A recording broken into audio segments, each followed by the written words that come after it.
রাত 12টার আগে তাহাজ্জুদের নামাজ পড়া যাবে কি না বা সওয়াব পাওয়া যাবে কি না।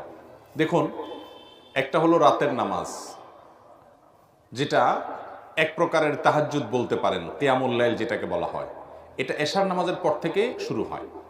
আপনি এশার ফরজ নামাজ পড়ে ফেলছেন, সুন্নাত পড়ে ফেলছেন, এবার 2 রাকাত করে নামাজ পড়েন। 2 রাকাত, 4 রাকাত, 6 রাকাত, 8 রাকাত, যতটুকু আল্লাহ আপনাকে তৌফিক দেয় এটা পড়েন, এবং এই নিয়তে পড়েন যে এটা তাহাজ্জুদ বা কিয়ামুল লাইল, রাতের নামাজ। এবং এরপরে আপনি ভিত্তির পড়েন, তাহলে সেক্ষেত্রে আপনি রাতের নামাজ, রাত জেগে নামাজ পড়ার যে সওয়াব, সে সওয়াবটা পাবেন ইনশাআল্লাহ। আর তাহাজ্জুদ মূলত বলা হয় এটা হুজুদ থেকে, যার অর্থ হলো ঘুম থেকে উঠে যে নামাজ পড়া হয়। এই তাহাজ্জুদের নামাজের জন্য সবচেয়ে শ্রেষ্ঠ এবং উত্তম সময় হলো ভোর রাত। আর আল্লাহর জমিনে 5 ওয়াক্ত ফরজের পর সবচাইতে গুরুত্বপূর্ণ ফজিলতপূর্ণ নামাজ হলো তাহাজ্জুদের নামাজ। 5 ওয়াক্ত ফরজ নামাজের পর তাহাজ্জুদের চাইতে শ্রেষ্ঠ কোনো সুন্নাত নামাজ বা নফল নামাজ দ্বিতীয়টা হতে পারে না। এই নামাজটা সুন্নাতের নিয়তে করলেও হয়ে যাবে, নফলের নিয়তে করলেও হয়ে যাবে। নফল মানে ফরজের বাইরে, অতিরিক্ত ফরজ ওয়াজিবের বাইরে, আর সুন্নাত মানে নবী সাল্লাল্লাহু আলাইহি ওয়াসাল্লাম পড়েছেন সেই হিসাবে। অতএব মূলত এটাকে সুন্নাত নামাজই বলা যাবে, নফল নামাজ বললেও ভুল হবে না। অতএব এই ভোর রাতে, রাতের শেষ অংশে, অর্থাৎ রাতকে 3 ভাগ করলে শেষ তৃতীয় অংশে, 3 ভাগের শেষ অংশে নামাজ পড়বেন তাহাজ্জুদের। এটা হলো সবচেয়ে উত্তম, কারণ ওই সময়টাতে আল্লাহ তাআলা দুনিয়ার আসমানে নেমে এসে বান্দাকে ক্ষমা ঘোষণা করে। কিন্তু যদি কেউ তার আগে তাহাজ্জুদ পড়তে চায়, ধরুন কারো রাত 12টা বাজে ঘুম ভেঙে গেছে, এমনকি 11টার সময় ঘুম ভেঙে গেছে হতে পারে, তখন তিনি উঠে ওযু করে নামাজ পড়লে সেটাও তাহাজ্জুদ হিসাবে গণ্য হবে, পিওর তাহাজ্জুদ হবে, কোনো অসুবিধা নেই।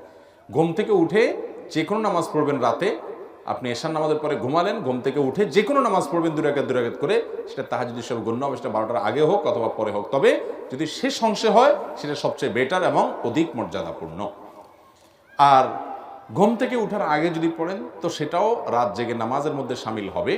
কিন্তু তাহাজ্জুদ বলতে যেটা বোঝানো হয় সেটা হবে ওই যে রাত্রে ঘুম থেকে উঠে শেষের দিকে যেটা পড়বেন সেটা, অথবা মাঝের দিকে হতে পারে, কিন্তু ঘুম থেকে উঠে। ঘুম ছাড়াও যদি আপনি এশার আগে শুয়ে পড়লেন, এশার আগে নামাজ পড়ে তারপর শুলেন, ইনশাআল্লাহ আপনি এটাও এক প্রকারের তাহাজ্জুদ হবে, যদি আফার ক্লাসের তাহাজ্জুদ এটা না।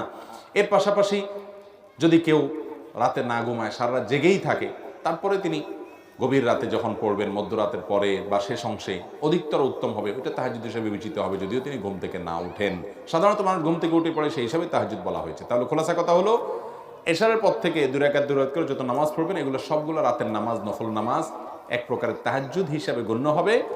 আর মূল তাহাজ্জুদ যেটা, সেটা হলো হয় ঘুম থেকে উঠে, আর না হলে রাতের গভীরে, বিশেষ করে শেষ রাতে যখন পড়বেন, সেটা হলো অধিকতর উত্তম।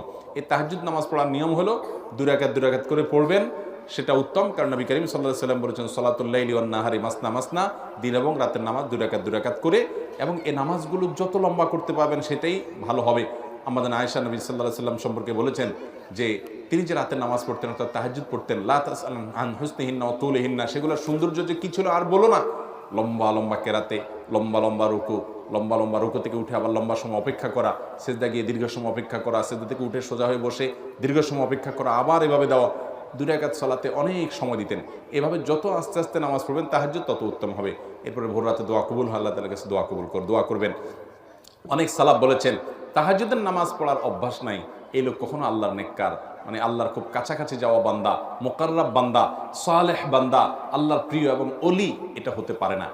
আমাদের পুরুষরা, মহিলারা সবাই আমাদের উচিত তাহাজ্জুদের নামাজের অভ্যাস করা। আজকাল মোবাইল ফোন আমাদেরকে এত এঙ্গেজ করে ফেলেছে, ফেসবুক এবং ইউটিউবের নেশা এতটা আমাদেরকে পেয়ে বসেছে, তাহাজ্জুদ তো পরের কথা, গভীর রাত পর্যন্ত মোবাইল টিপতে টিপতে আমরা 1টা 2টা বাজাই দিই, শুতে শুতে 12টা বাজাই দিই, শুতে শুতে দেখা যায় ফজর নামাজ পড়তেই কষ্ট হয়ে যায়।